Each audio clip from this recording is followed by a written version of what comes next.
He has made me glad. He has made me glad. I am so glad. I will rejoice, for He has made me glad. He has made me glad. I am so glad. I will rejoice, for He has made me glad. And those who have no money can come and buy and eat. And those who have no hope will dream once more. And those whose heart has been broken will find healing. They will find peace and true love. He has made me glad. He has made me glad. I am so glad. I will rejoice, for He has made me glad. He has made me glad. I am so glad. I will rejoice, for He has made me glad. Na na na nwa na mmụọ nsọ.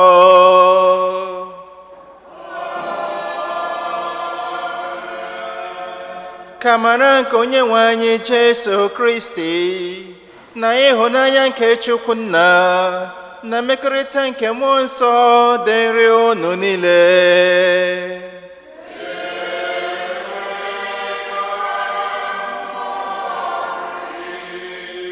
Ndị be anyị ndewonu. A happy Sunday to you all. Taa n'obi ụtọ na obi ekene anyị gbakọrọ ichinyere Chineke aja otuto na ekene maka ihe ọma niile nke ọ na-emere anyị, odudu ọma nke ọ na-edu anyị.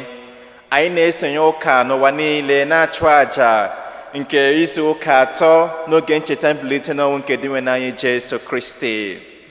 Ebumnobi anyị na misa wee ikpe maka udo n'obodo Haiti, na-ayọ ka Chukwu nye anyị obi mgbaghara na obi nwanne, ka udo chia ma n'ime obi ma n'ezinụlọ ma n'obodo dị iche iche.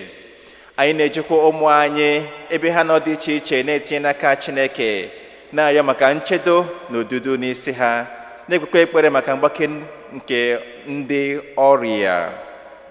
Ugbuazi ka anyị tinyezienụ ebumnobi nke anyị na Jamisa.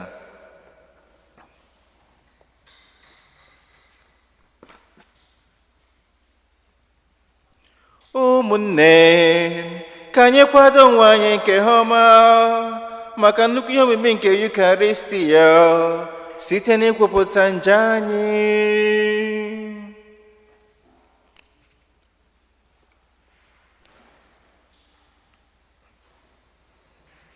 Ekwupụta ngwa Chineke ji ike niile. N'ahụ n'ụmụnne m na emeghewo m nke ukwuu site n'echiche na okwu n'omume, ma site n'ịhapụ ezi omume kwesịrị na m ga-eme site na mmehie m, site na mmehie m, site na mmehie m nke kasị ukwuu. Ya ka m na-arịọ, Maria dị ngọzi, Virgin ọkwụ, na ndị mụma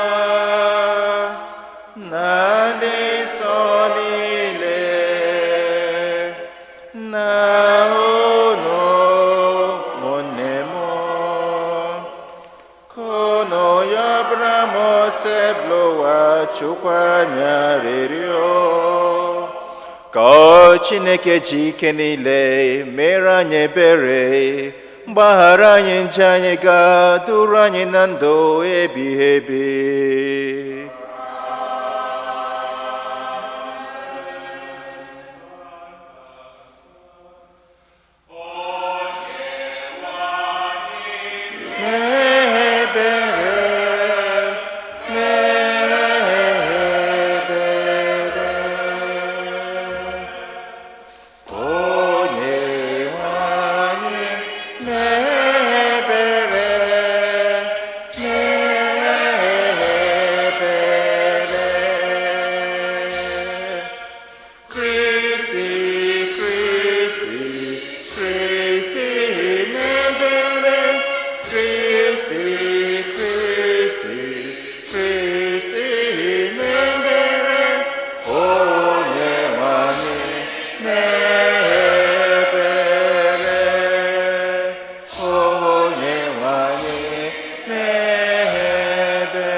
Anyị kwupụta ọrụọma gị, onye sekpụrụ gị, anyị too gị ebube, anyị ekele gị n'ihi nnukwu ebube gị, anyị ekele gị n'ihi nnukwu ebube gị. Ose blọghachikwa eze nke eluigwe, Chukwu na Jike, Chukwu na Jike niile.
Kachasị dị elu, nyere mmụọ nsọ ebube Chukwu Nna. Amen, amen, amen. Ka anyị rịọ arịrịọ.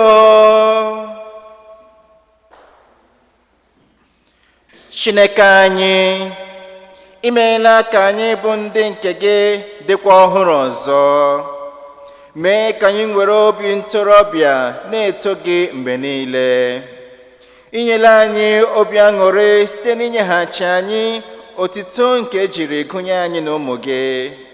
Biko, mee ka anyị were nchekwube siri ike na-atụ anya nnukwu aṅụrị nke ụbọchị mbilite n'ọnwụ site na dịwe n'anyị Jesu Kristi hụ nwa gị, onye gị na ya dị ndụ na-aghachi n'ịdịkọ n'otu nke mmụọ nsọ, Chukwu site n'ụwa tụ ụwa niile.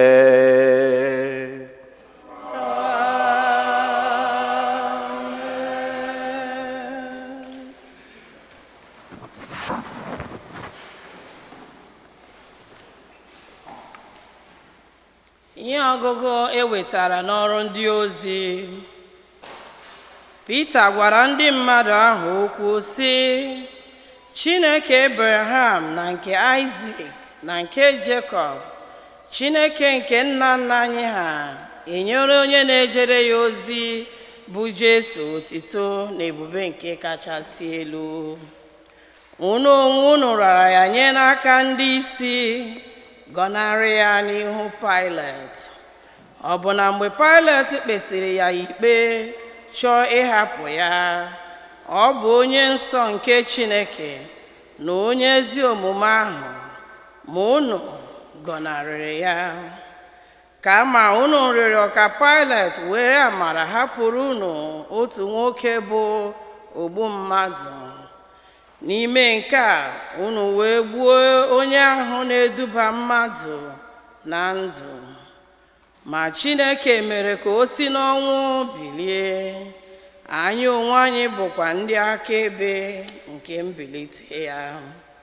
Ma ugbu a, ụmụnna m, amatala m na ihe unu na ndị isi unu mere Jesu, unu mere ya na-amaghị ama. N'ihi na Chineke mere ka ihe niile ọ bụrụ ụzọ kwusasịa site n'ọnụ ndị amụma ya niile mezuo n'ụzọ dị otu a. Nke a bụ na Kristi ya ga-ahụ ahụhụ.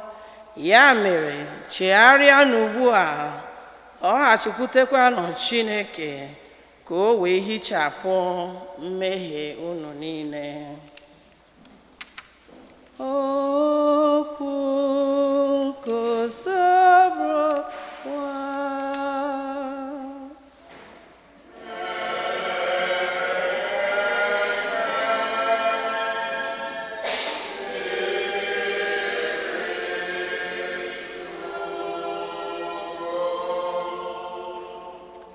Onye nwe anyị, mee ka ihe gị chakwasị anyị.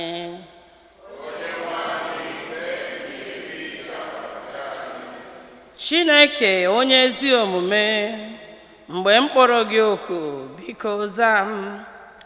Ọ bụ gị na-azọpụta m na mkpa, merenụ m ebere, nụrụ olu m.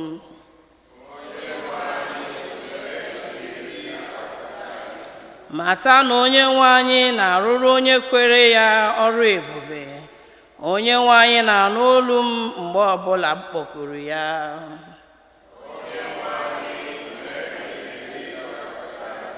Biko, onye nwe anyị, mee ka ihe si n'ihu gị chakwasị anyị. Ọ bụ gị na-etinye aṅụrị n'obi m.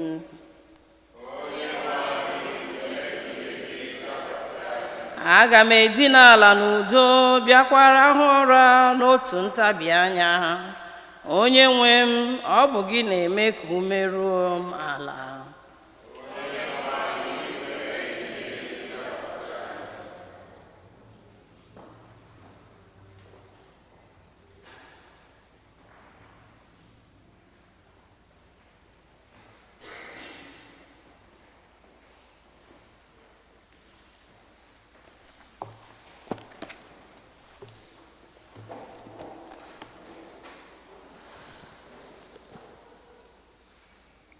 Ihe ọgụgụ ewetara n'akwụkwọ ozi mbụ Jọn dị asọ dere.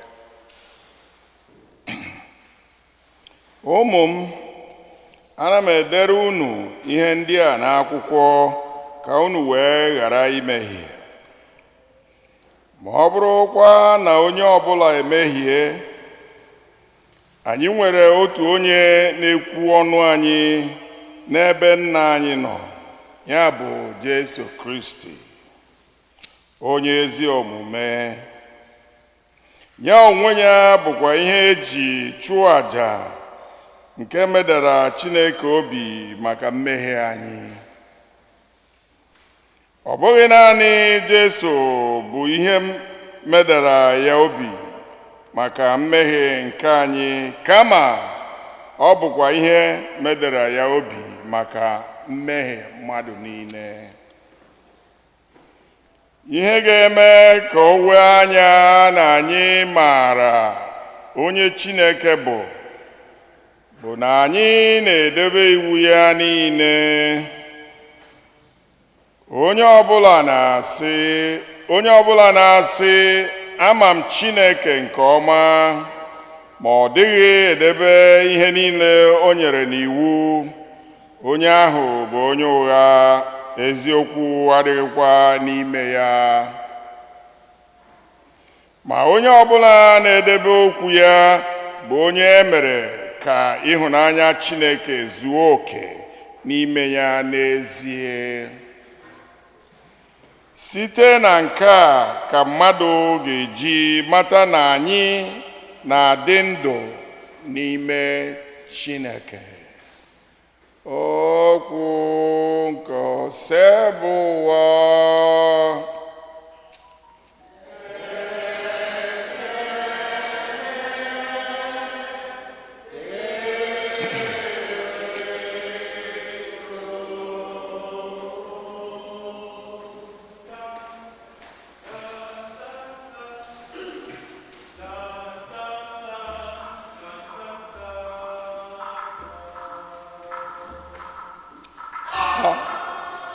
Hallelujah.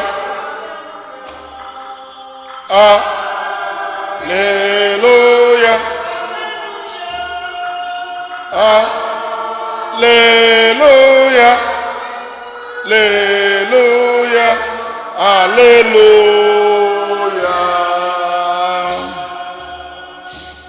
Onye nwe anyị Jesu, kọwara anyị okwu gị, mee ka obi anyị na-ekpo ọkụ nke ịhụnanya okwu gị.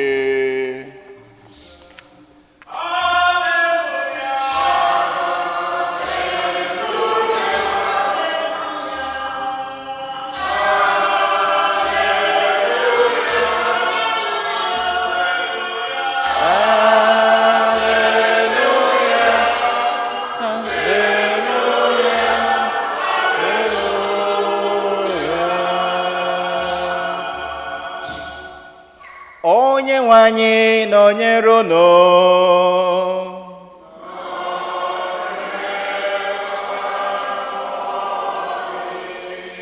Ihe ọgụgụ nke a si n'ozi ọma dị nsọ nke Luka dere.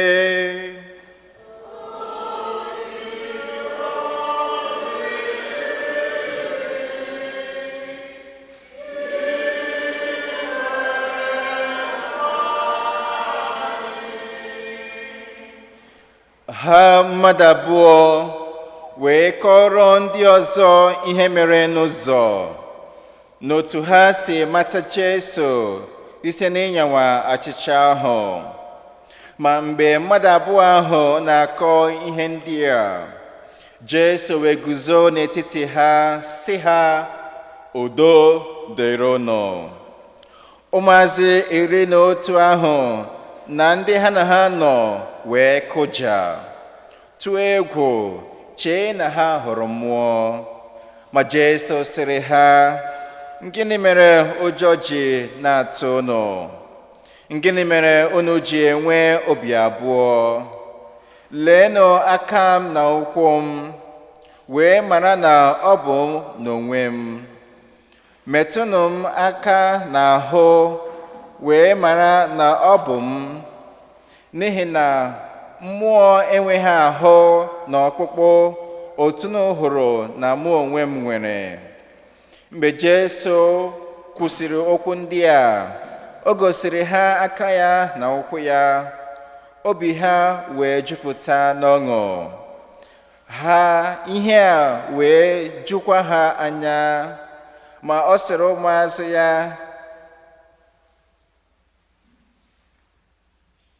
ike inwe mkpebi na ọ bụ n'ezie. Jesu jụrụ ha sị, unu nwere ihe oriri ọbụla n'ebe a? Ha nyetụrụ Jesu azụ amịkpọrọ amịkpọ. Jesu wee nara ha azụ ahụ rie ya n'ihu ha niile. Jesu wee sị ha, agwara m unu ihe ndị a mgbe mụ na unu nọ, na ihe niile edere n'akwụkwọ n'iwu Moses na akwụkwọ ndị amụma na n'abụ ọma banyere m ga-emezucha. Mgbe ahụ ka o meghere uche ha ka ha ghọta ihe o dere n'akwụkwọ nsọ. O wee sị ha, otu a ka edere ya n'akwụkwọ nsọ, na Kristi ahụ ga-ahụ ahụhụ sikwe n'ọnwụ bilie n'ụbọchị nke atọ, na malite na Jerusalem a ga-ekwusara mba niile nchegharị na mgbaghara mmehie n'aha ya. Unu onwe unu bụ ndị akaebe ihe ndị a. Oziọma ka o si bụrụ ụwa.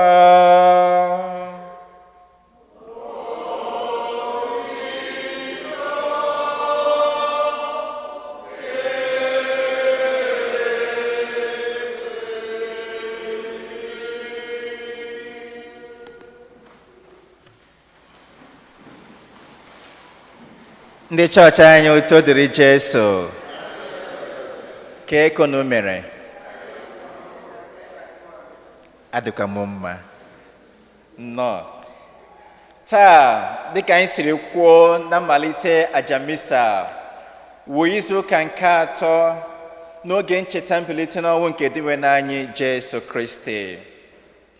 Taa nnọọ, asị ka eleba anya ihe nnọọ jikọrọ ihe ọgụgụ atọ a niile ọnụ, anyị ga-ahụ na ọwụ ịbụ onye akaebe, witnesses. Na ihe ọgụgụ nke mbụ, anyị nụrụ mgbe Pita na-ekwu okwu na-agwa ndị mmadụ, na-akọrọ ha ihe niile gbasara Jesu Kristi, otu esi were gbuo ya n'ihi eziokwu, o bilite n'ọnwụ, otu ha sikwara nwee ohere maka nchegharị na mmehie ha. O mechaa sị, anyị niile bụ ndị akaebe n'ihe ndị a niile. Abịazie na oziọma gụpụtara anyị taa, anyị anụ maka mmadụ abụọ ahụ ndị na-aga Emmaus. Mgbe ha hụrụ Jesu, ha echighata azụ bịakọrọ ụmụnne ha na ha hụla Jesu. Jesu abata n'etiti ha, nyekwa ha ekene nke udo. Asị anyị na ụjọ ka jikwe ha iji mee ka o doo ha anya na ọwụhụ mmụọ, na ọwụ mmadụ, na ọwụ Jesu Kristi. Metụ na m aka, lee na aka m, lee na ahụ m. Enwere m ahụ, enwere m ọkpụkpụ. Asị na nke ahụ ezururi, nye m ihe oriri ka m rie n'ihu unu, ka unu mata na ọ bụ mụ a n'ezie. O mechezie, ọ gwa ha otu akwụkwọ nsọ si wee gbaa akaebe, buo amụma maka ọbịbịa, ọnwụ na mbilite n'ọnwụ nke Jesu Kristi. Ọ sịkwa ha, unu onwe unu bụ ndị akaebe. Taa a na-ajụ anyị, gịnị bụ akaebe? Onye bụ onye akaebe? Gịnị bụ ịgba akaebe? Akaebe anyị maara wụ bearing witness, wụ mmadụ ikwu eziokwu ọ hụrụ maọbụ nụ maọbụ akụziri ya. Mmadụ ikwu eziokwu ọ hụrụ maọbụ nụ maọbụ akụziri ya gbasara ya otu ihe maọbụ nke ọzọ. Ọ na-awụ na obodo anyị achọrọ ịma eziokwu maọbụ ebe nwere esemokwu ma ọ na-azọ ala, achọwa ndị okenye, ndị hụrụ maọbụ nụ maọbụ agwara nke ewe eziokwu ndị nna nna anyị hapụrụ ha. and enweghị ihe ọzọ a tụrụ anyị n'aka ndị ahụ belụsọ gịnị eziokwu n'akaebe ahụ ha na-agba. And ugbu a Jizọs na anyị nwa bụ ndị akaebe. Ebe anyị nwa nọ, anyị ga-ajụ onwe anyị gịnị bụ ịgba akaebe n'okpukperechi anyị. Nke mbụ wụ ị ga-ebu ụzọ kwere na Chineke dị. Na ndị toro eto ọ wụghị challenge, right? Because from our birth, ebe ahụ otu aka esi the time, we grew up in a religious cultural environment. So anyị anaghị esi agụgọ na Chineke dị. Mana ịgwa gị eziokwu, n'obodo anyị nọ n'ime ya, ọ bụ ezigbo nsogbu nyere ọtụtụ ndị. Ọbụladị ụmụ anyị ndị a mụrụ n'obodo a, ọ hụkwara nsogbu dịrị ha ma Chineke ọ dị ma ọ dịghị. Otu nwaanyị bịakwutere m, ya sị m na Father, he doesn't believe in the existence of God. I said, why? He said, nothing. I don't see any sense in it. Where is the God? Marcia, then how do you account for everything you see in the world, the whole universe? I said, nature. I said, well, Marcia, what is your occupation? That's my nurse. I said that she's a scientist, so she doesn't believe in all those stuff.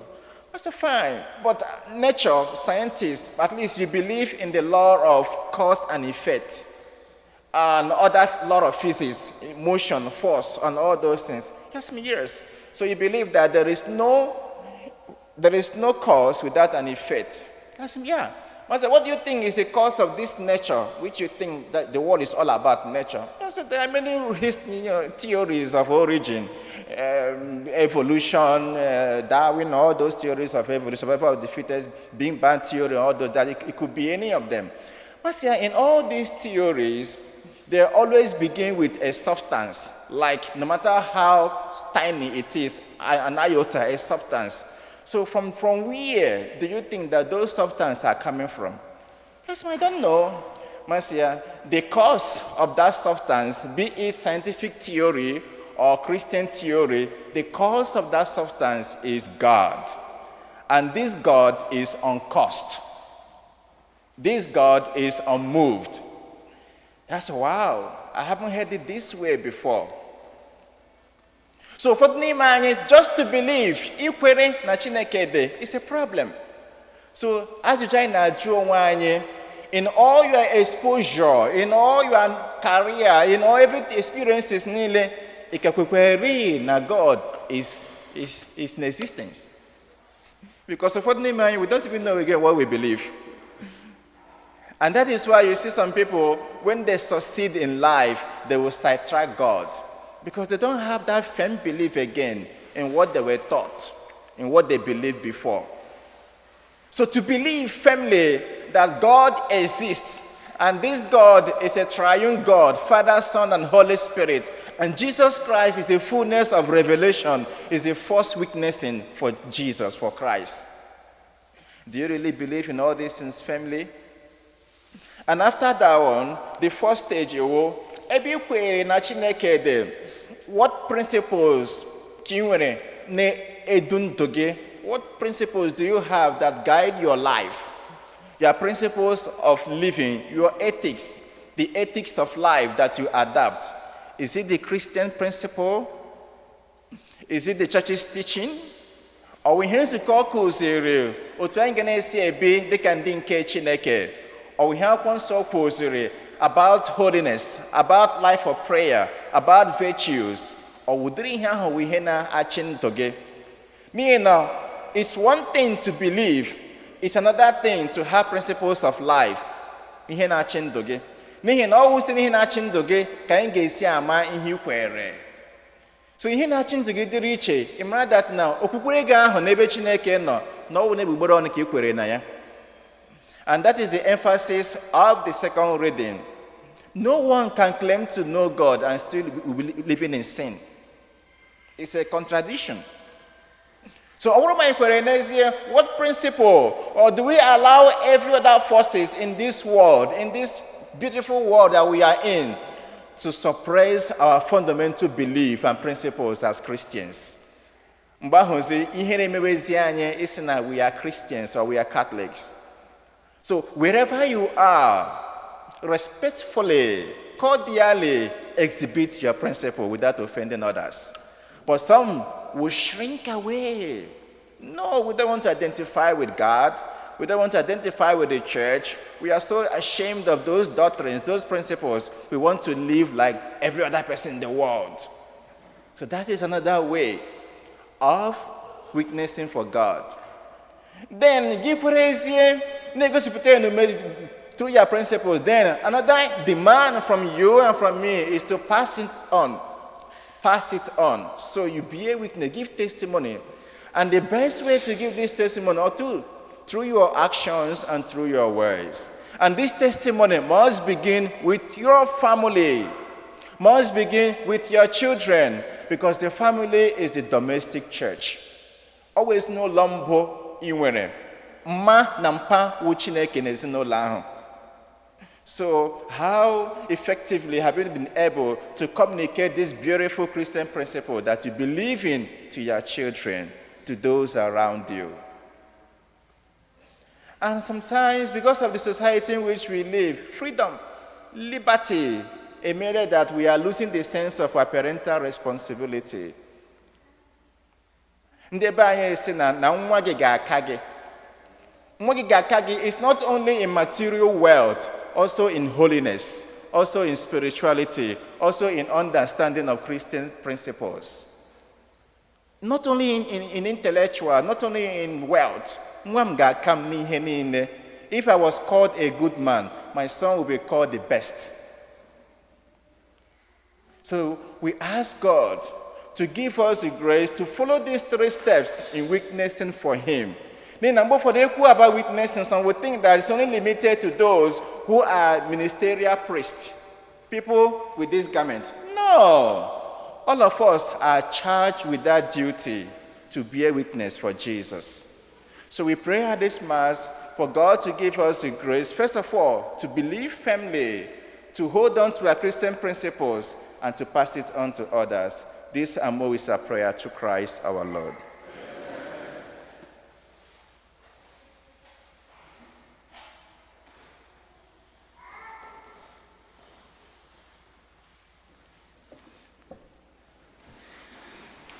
Ekwem n'otu Chineke,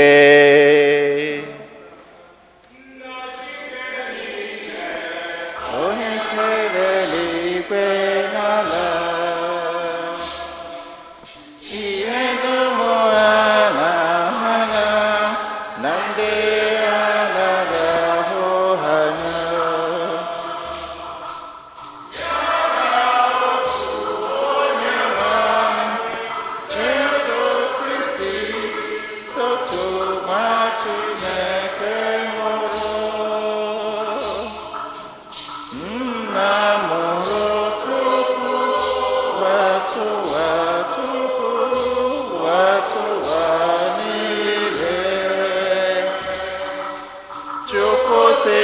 Chukwu ihe si n'ihe, esi Chukwu si n'ezi Chukwu, ha mụrụ ya mụ, eme ya na nna bụ sotu ihe anyị bụrụ Chukwu. Onye si n'anya enweghị ihe dum. Onye maka ihe ya bụ mmadụ, na maka ihe zọpụta anyị.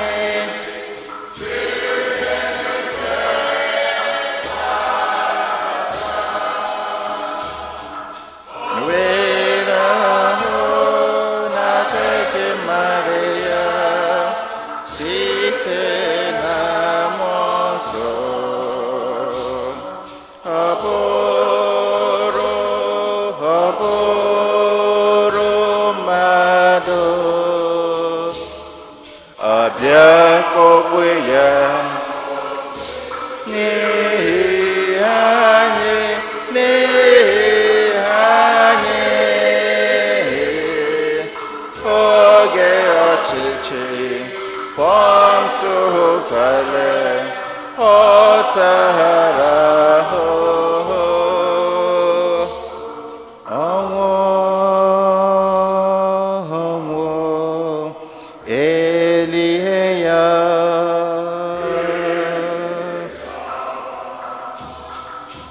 ma o bilitere n'ụbọchị nke atọ ka akwụkwọ nsọ siri kwuo ọ ragoro n'eluigwe nọdụ n'aka nri Nna ọ ga-abịaghachi ọzọ n'ebube ya ikpe ndị dị ndụ na ndị nwụrụ anwụ ikpe onye ọchịchị ya na-enweghị njedebe ekwe m na mmụọ nsọ onye nwanyị na-enye ndụ onye si na Nna na-nwapụta onye ha na-esekpụrụ na-etokodo ya na Nna na Nwa onye si na ndị ha amụma okwu ekwe m n'otu nzukọ nsọ Katọlik na Apọstọlik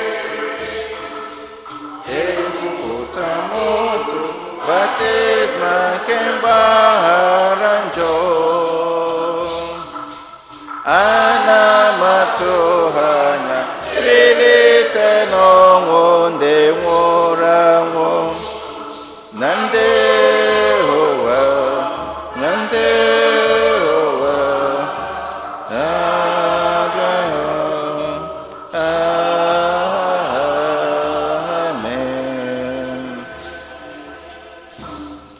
ekpere nke ndị kwerenụ ụmụnne m na Kristi enwere obi m n'obi dị iche iche nke anyị ji bịa n'ihu nke Chineke taa ugbu a bụ ohere dịrị anyị ịkọsara ya mkpa anyị ndị kwaya ga-enye anyị ha anyị ga-aza mmadụ atọ ga-edu anyị n'ekpere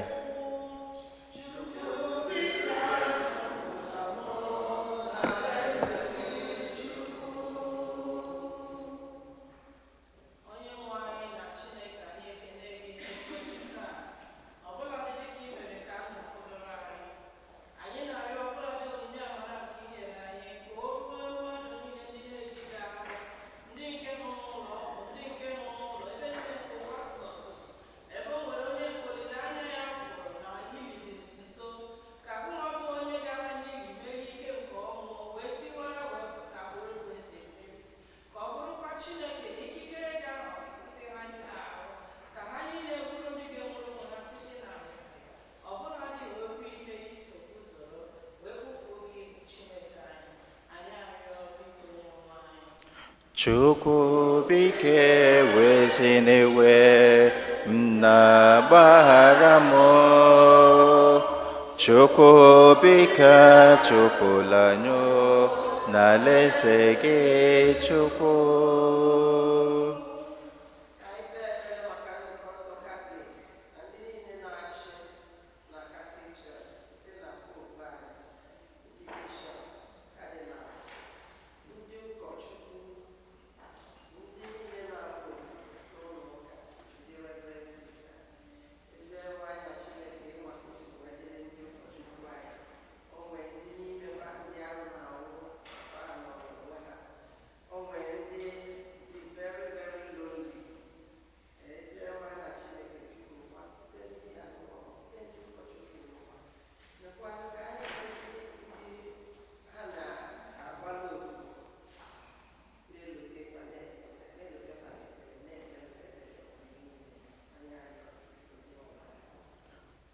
Chukwu bike weziniwe m na-agbaghara anyị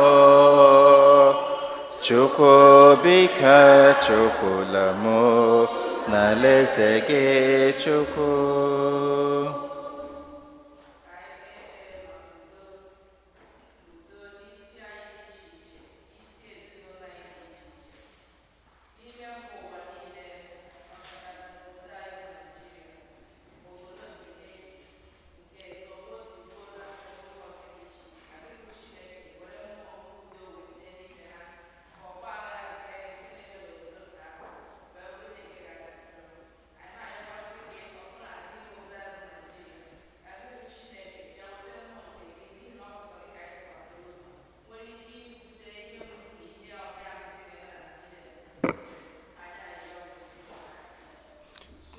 Chukwu biko eweziniwe na mgbaghara m. Chukwu biko chụpụla mụ n'alaeze gị Chukwu. Ekpere ime obi.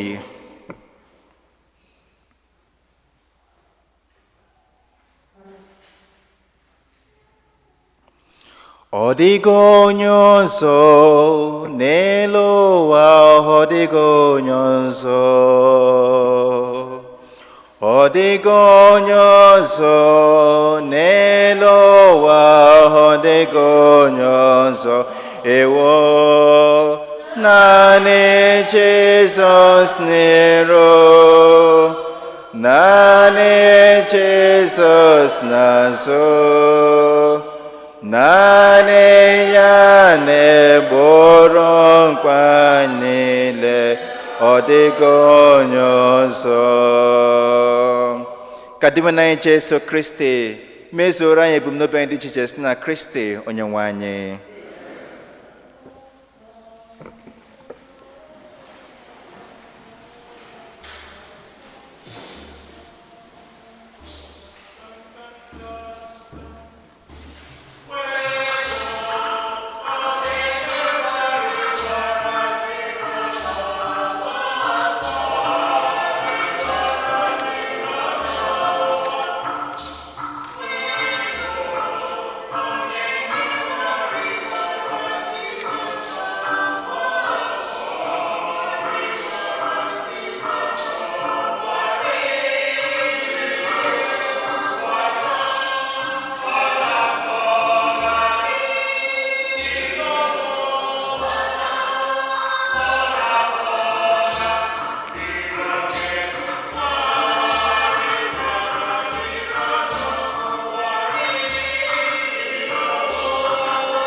Rịọbanụ ụmụnne m ka aja nke m na nke unu bụrụ ma Chukwu nna jike niile nara nụ.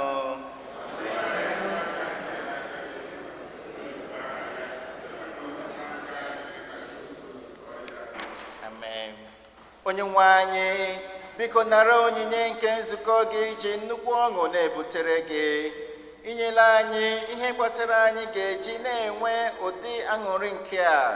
Biko nyere anyị aka iketa oke na aṅụrị nke dị ebighị ebi isi na Kristi Onyenwe anyị. Onyenwe anyị nọnyere unu.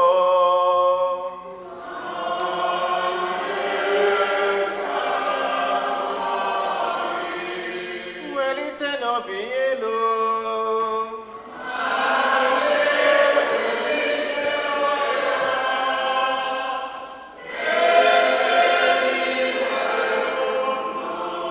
Ka anyị nye n'ụdị nwenụ Chukwu anyị ihe ekele.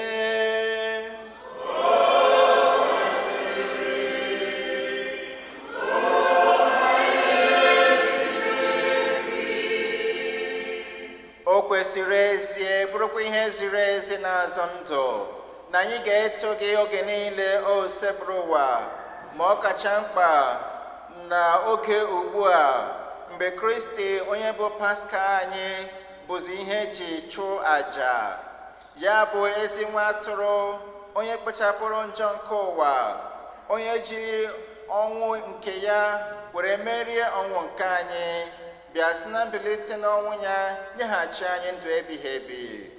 N'ihi nke a, anyị na-eso ndị igwe ndị mmụọ ọma niile nke n'igwe na-eto ebube eze gị oge niile n'ukwe na-asị:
ịdị nsọ ezie, sọ gị na-edo ihe dum nsọ. Anyị na-arịọ ka ido onye ndị a nsọ ịtụbata ha mmụọ gị, ka ha wee họrọ anyị ahụ n'ọbara nke Onyenwe anyị Jesu Kristi, onye bịara tupu etinye n'ahụhụ ọnwụ nke o ji aka ya wee nara, were achịcha ka ọ na-enye ekene na otito, nyawa ya, nyekwa ya ụmụazị ya na-asị: naranụ nke ha ihe na onye ahụ nọ niile nke abụọ ahụ nke a ga-eduru onye maka ahụhụ.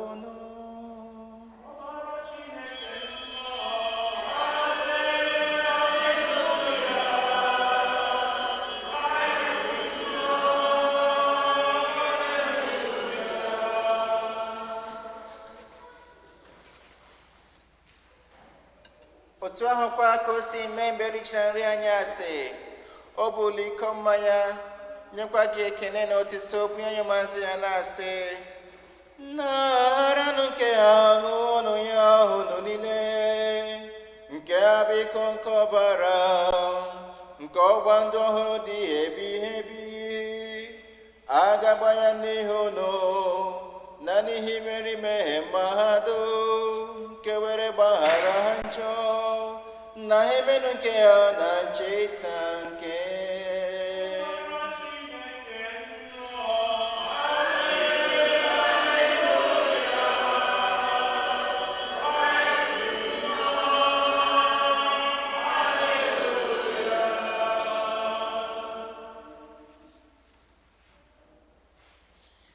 ihe omimi nke okwukwe.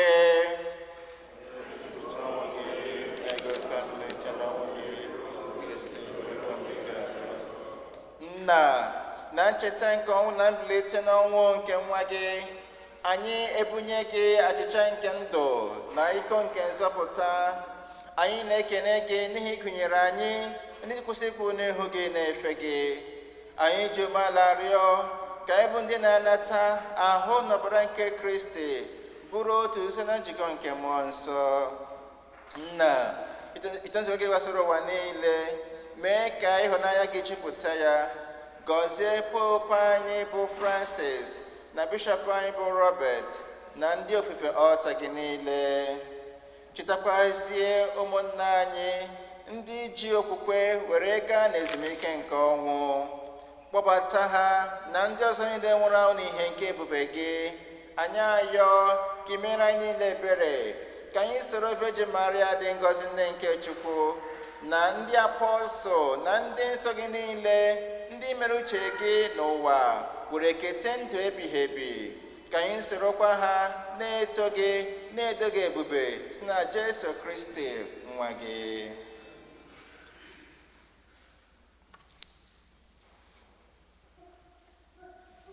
Ihe niile kere eke na-eso ya bụ Kristi, na-esikwa n'ime ya na n'aka ya, na ịdịkọ n'otu nke mmụọ nsọ, na gị bụ Chukwu nna chi ike niile, nsọpụrụ niile, isi n'ụwa atọ ụwa niile.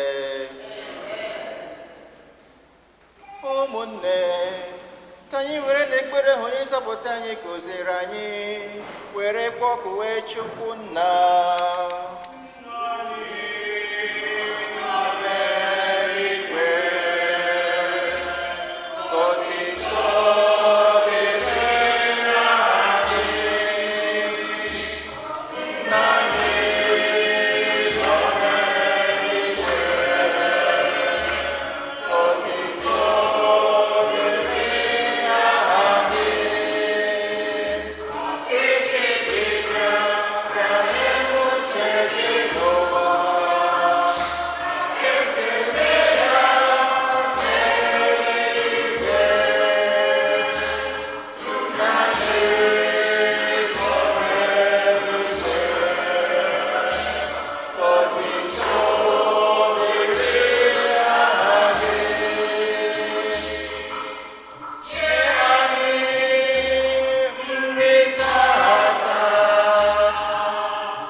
Zọpụta anyị na-arịọ osebụrụ ụwa na-achọ ihe niile, were ebere gị n'oge nke anyị si n'inye aka ebere gị, ka zọpụta anyị na njọ oge niile, anyị were gbanahụ nsogbu niile, were nchekwube dị nsọ na-atụ anya maka mbịaghachi nke onye nzọpụta anyị Jesu Kristi.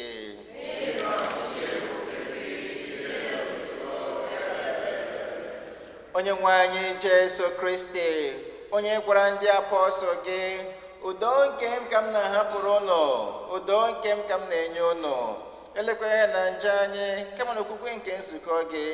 Biko nye anyị udo dịka n'otu mgbe niile ka uche gị siri chọọ, gị bụ onye dị ndụ na-achị ebighị ebi. Udo nke osebụrụ ụwa dịrịnụ mgbe niile.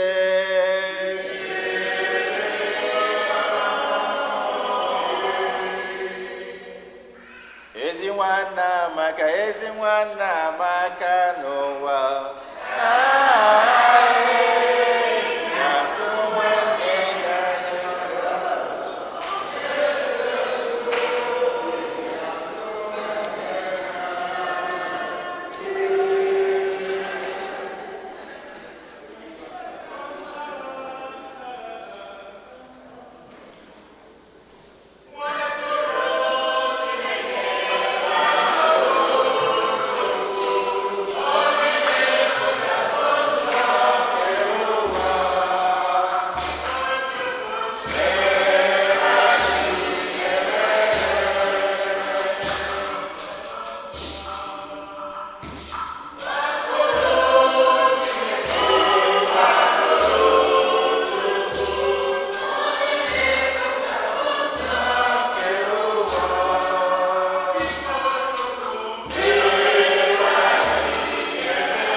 Leenụ nwa atụrụ nke Chukwu. Lee diwe na anyị Jesu Kristi onye kpochapụ njọ nke ụwa. Anyị nwere isi ọma bụ ndị akpọ n'ori nke nwa atụrụ Chineke.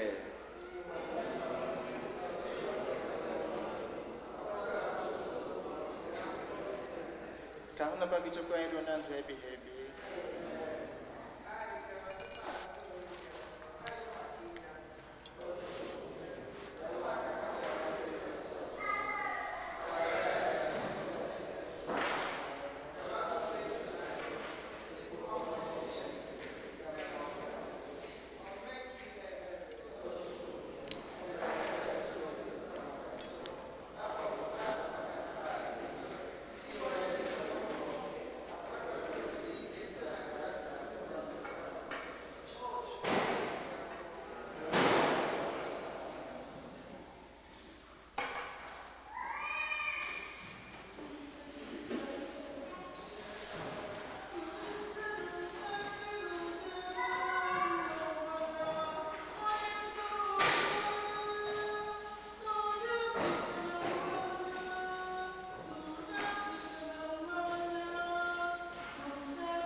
O sacrament divine.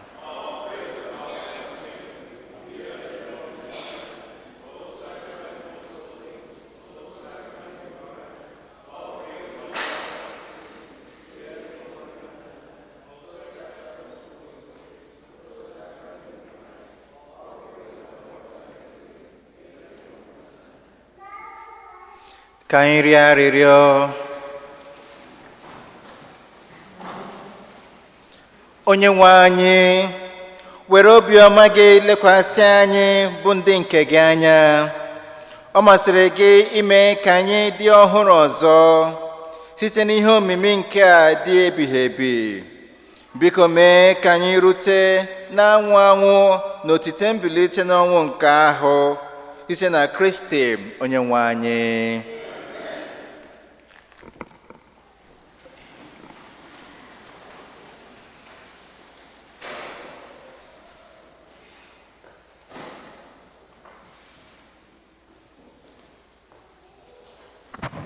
Otodri Jesu. Second collection. Agame puro, aleluya, puro. Agama para, aleluya, paraye. Agame puro, aleluya, puro. Para, aleluya, para. Odarese Jesus, somemma.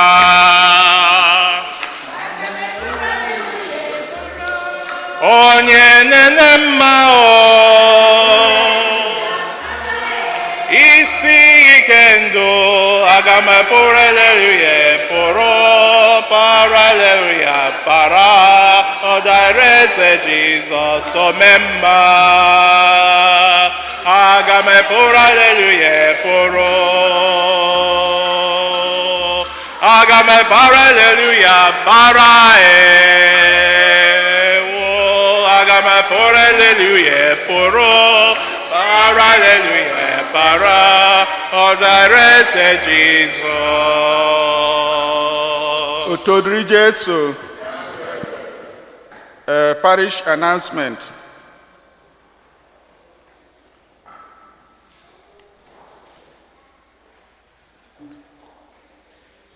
We have exposition of the Blessed Sacrament every Thursday in our church from 4 to 7 p.m. Come, let us adore him. We wish to thank our parishioners who responded to the call to provide meals to the migrants. Those who volunteered, please bring the food today on April 14th it would have started by now, 2 p.m. to the church basement. 2 people will be there to receive it. Thank you very much for your generosity. Children preparing for First Holy Communion will be receiving the Sacrament of Reconciliation or First Confession next Saturday, April 20th at 10:30 a.m. We inform you that the steps on the parking lot side are being repaired. That's there. And the door on that side cannot be opened. Please exit through the front door. Thank you. If you wish to give a gift to your loved one, stop by our religious articles display case in front. You may see something you like. At the end of the Mass, please remain silent out of respect for the Blessed Sacrament. And those who are entering for the next service, thank you. Otodri Jesu. Tao, second Sunday of the month, April. So, Ndenna, Diano, Gununarangozi quickly. Ndị kwaya ụmụ nwanyị, choir mistress. Kelee Chineke jaa ya mma, ekele ịdị mma onye kere ụwa onye ọma, onye